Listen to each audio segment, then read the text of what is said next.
విజయలక్ష్మి గారు నమస్కారం అండి. నమస్కారం శ్రీలక్ష్మి గారు. మనం సాక్షి గణపతి గురించి మాట్లాడుకుందాం అనుకున్నాం కదండి. శ్రీశైలంలో సాక్షి గణపతి విషయం వివరించండి అమ్మా. శ్రీశైలం చుట్టుపక్కల చాలా దేవస్థానాలు ఉన్నాయి అనుకున్నాం కదా. అవునండి. వాటన్నిటిలో సాక్షి గణపతి దేవస్థానం కూడా ఒకటి. అసలు వెళ్తుంటే దారిలో మొట్టమొదట్లోనే సాక్షి గణపతి వస్తుంది. ముందు సాక్షి గణపతిని చూస్తే సాక్ష్యం చెప్తాడంటారు. శ్రీశైలానికి 4 ద్వారాలు ఉన్నాయండి. 4 ద్వారాలు ఉన్నాయి. ఆ 4 ద్వారాలు ఒక్కో వైపు వెళ్తుంటే ఒకసారి శేఖరేశ్వరం వస్తుంది, ఇంకో వైపు నుంచి వెళ్తే సాక్షి గణపతి వస్తుంది. అట్లా ఉంటాయి అన్నమాట ఇవి. 4 ద్వారాలు ఏంటంటే ప్రకాశం జిల్లాలో త్రిపురాంతకం ఒకటి, ఇక్కడ అలంపురం ఒకటి. అది ఒకప్పుడు కర్నూలు జిల్లాలో ఉండేది, ఇప్పుడు జోగులాంబ అలంపురం జిల్లా అంటున్నారేమో మరి నాకు తెలీదు. అలంపురం ఒకటి, ఇంకోటి కడప వైపు నుంచి సిద్ధవటం ఒకటి, ఇంకోటి మహబూబ్ నగర్ వైపు నుంచి అచ్చంపేట ఉమామహేశ్వర ఆలయం. ఈ 4 ప్రధాన ద్వారాలండి శ్రీశైలానికి. శ్రీశైలం వెళ్ళాలంటే తప్పనిసరిగా ఈ 4గిట్లో ఏదో ఒక రూట్లో నుంచి వెళ్ళవలసిందే ఎవరైనా, ఇంకో రూట్ లేదు.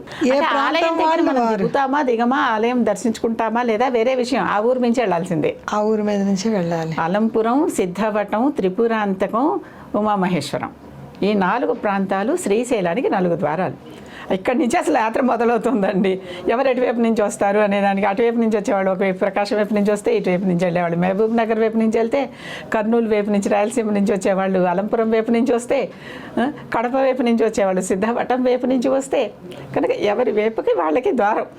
ఈ 4 ద్వారాలు తప్పనిసరిగా టచ్ చేస్తూ వెళ్ళాల్సిందే. అక్కడ ఉన్న ఆలయంలోకి వెళ్తామా లేదా, ఎందుకంటే ఆ ప్రతి ఆలయాలు చాలా కష్టసాధ్యంగానే ఉంటాయి. ఆలయం అనగానే తేలిగ్గా ఏమి దొరికేదు, రోడ్డు మీద కనిపించేసి పక్కనే దిగేసి దండం పెట్టుకుందాం అన్నట్లుగా ఉండదు. అవును, శ్రీశైల క్షేత్రంలో సాక్షి గణపతి. సాక్షి ఇప్పుడు వెళ్తుంటే ఒక మార్గం నుంచి వెళ్తుంటే మనకి సాక్షి గణపతి వస్తుంది. ఆ సాక్షి గణపతి ఈయన సాక్షిట. మొట్టమొదటి వెళ్ళి ఆయనకి దండం పెట్టుకొని నేను వచ్చాను, ఇది గోత్రనామాలు కూడా చెప్పుకోవాలంటారా. అక్కడికి వెళ్ళి అంటే ఇప్పుడు శివుడు ఆలయానికి వెళ్తే చండీశ్వరుడు దగ్గరికి వెళ్ళి నేను వచ్చానయ్యా అని దండం పెట్టుకున్నట్టుగా ఇక్కడ సాక్షి గణపతికి దండం పెట్టుకుని నేను ఇగో ఈ శ్రీశైలం మల్లికార్జునుని చుట్టానికి వచ్చాను అని చెప్పి దండం పెట్టుకోవటం అనమాట. చెప్తే అక్కడ మన అర్చన అది చేయించుకున్నప్పుడు గోత్రనామాలు అవి చెప్తారు. అసలు చూడంగానే ఆయన ఏదో ఒక లెక్కలో రాసుకుంటాడు. మన కూడా అటెండెన్స్ రిజిస్టర్లో ఓకే ఈ టుడే యు ఆర్ అటెండెడ్ అని ఒక అటెండెన్స్ రిజిస్టర్ పెట్టుకుంటాడు అని పేరు అనమాట ఆయనకి.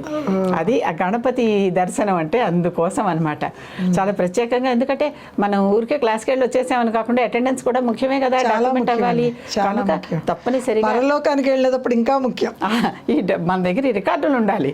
కనుక ఈ సాక్షి గణపతిని దండం పెట్టుకొని శ్రీశైలంలో అప్పుడు తర్వాత మల్లికార్జునుడిని చూస్తే అలాంటిది అనమాట. ఆ గణపతి ప్రత్యేకమైన స్థలం సాక్షి గణపతి. అక్కడి నుంచి కొంచెం కింద చుట్టూ అంతా అడవే కదండి. ఇక్కడంతా ఔషధ మూలికలు అవి అమ్ముతూ ఉంటారు. అక్కడ అంతా పంచదార, పాలధార ఇవే కాకుండా అసలు శ్రీశైలంలో చుట్టూ చాలా దేవస్థానాలు ఉన్నాయని చెప్పాను కదా. ఒక దేవస్థానం, అది దేవస్థానం అనాలో లేదో తెలియదు కానీ శంకరాచార్యుడు శ్రీశైలానికి వచ్చి అక్కడ ప్రత్యేకంగా ఆయన తపస్సు చేసుకుని అక్కడ ఆలయంలో శ్రీచక్రాన్ని ప్రతిష్ఠింపచేసి ఆయన ఇక్కడ ఈ మాత్రం ఉంటే కూడా రద్దీగా ఉందని చెప్పి ఇంకా డీపర్ ఫారెస్ట్లోకి వెళ్ళిపోయి కీకారణ్యం అసలు మనుషులు తిరగని చోటికి వెళ్ళిపోయి అక్కడ ఒక శివలింగాన్ని పెట్టుకుని అక్కడ తపస్సు చేసుకున్నాడండి ఆయన. ఎక్కడ ఎలాంటి చోట శివలింగాన్ని పెట్టుకున్నాడు మరి. నిత్యం అభిషేకం చేసుకోవాలంటే ఈ మళ్ళీ నీళ్లు పట్టుకొచ్చి అభిషేకం చేయాలి. అలా కాకుండా కొండల మీద నుంచి సహజంగా తెల్లగా నురుగుతో పాలధారలాగా పడుతోంది. ఒకటి 5 ధారల్లాగా పడతాయి. పంచదార కాదు, అక్కడ 5 ధారల్లాగా నీరు అక్కడ పడుతుంది. మరి పాలధార, పంచదార అదే అలా అలవాటు అయిపోయింది మనకి, వాడుక పదం అయిపోయింది. పాల వంటి ధార తెల్లగా నురుగులాగా పడుతుంది. 2 కాదు 5 ధారలు ఇలా పై నుంచి ఇలా పడుతూ ఉంటాయి శివుడి మీదకి. 5 ధారలు 5 మార్గాల్లో పడుతోంది అనమాట. 5 బాటల్లో పడుతోంది. అదంతా వచ్చి ఆ శివుడి మీద నిత్యాభిషేకం శివుడికి అవుతూ ఉంటుందండి. అక్కడ అంతా ఏర్పాటు చేశారు. నిత్యాభిషేకం జరుగుతున్న చోట ఈ శివలింగాన్ని పెట్టుకుని ఆయన తపస్సు చేసుకున్నాడండి. అక్కడ తపస్సు చేసుకున్నాడు. అసలు ఆ అడవిలోకి వెళ్తూ ఉంటేనే ఎంత హాయిగా ఉంటుందంటే చల్లగా ఉంటుంది. చాలా లోపలికి వెళ్ళాలి, చాలా మెట్లు దిగాలి, కొంచెం కిందకే వెళ్ళినట్లుగా చేయాలన్నమాట.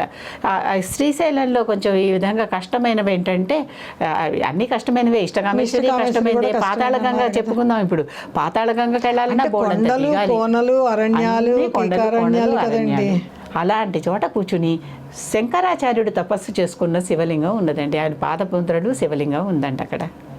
అలాంటి చోట హాయిగా అసలు ఆ శంకరాచార్యని స్మరించుకుంటూ మనకు కూడా ఆ అవకాశం ఉంటే కాస్త కూర్చుని మనం కూడా కాస్త ఒక నామమో ఒక స్తోత్రమో ఒక పారాయణమో చేసుకుంటే ఒక్క క్షణం చాలు మనసులోకి వెళ్ళాలంతే.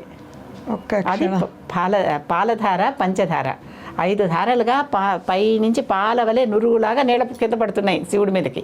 అటువంటిది ఆ పాలధార పంచధార. ఆ తర్వాత పాతాళగంగ అండి ఎంత కిందకి దిగాలంటే అసలు చాలా కష్టమైపోయేది. ఒకప్పుడు దిగాలంటే చాలా అమ్మో ఇంత దిగాల వద్దులే అనుకునేవాళ్ళం. కానీ కృష్ణమ్మ మరి అక్కడే ఉంది. కృష్ణానది గంగ అంటే అక్కడ పాతాళగంగ కృష్ణే. పాతాళగంగ కృష్ణే.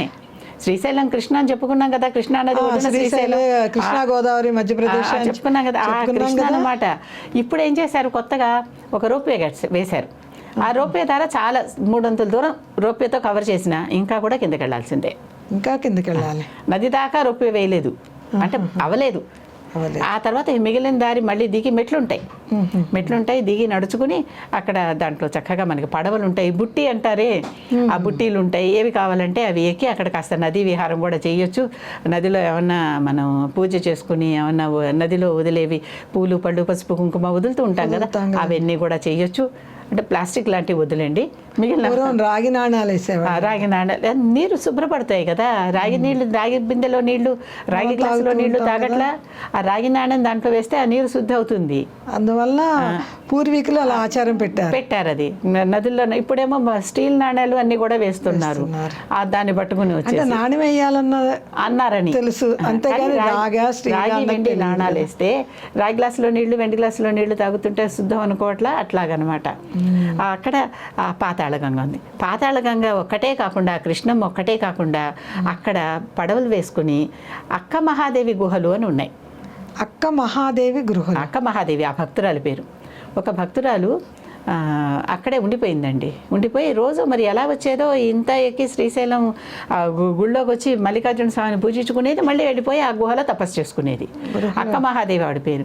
ఆవిడ ఎంత భక్తురాలంటే మనం తిరుమలలో వెంగమాంబ గురించి చెప్పుకుంటాం చూడండి, అలాంటి ఆవిడనమాట. గర్భగుడిలో ఈవిడ విగ్రహం మీకు కనిపిస్తుంది లోపలికి వెళితే. గర్భగుడిలో అక్క మహాదేవి విగ్రహం ఉందండి.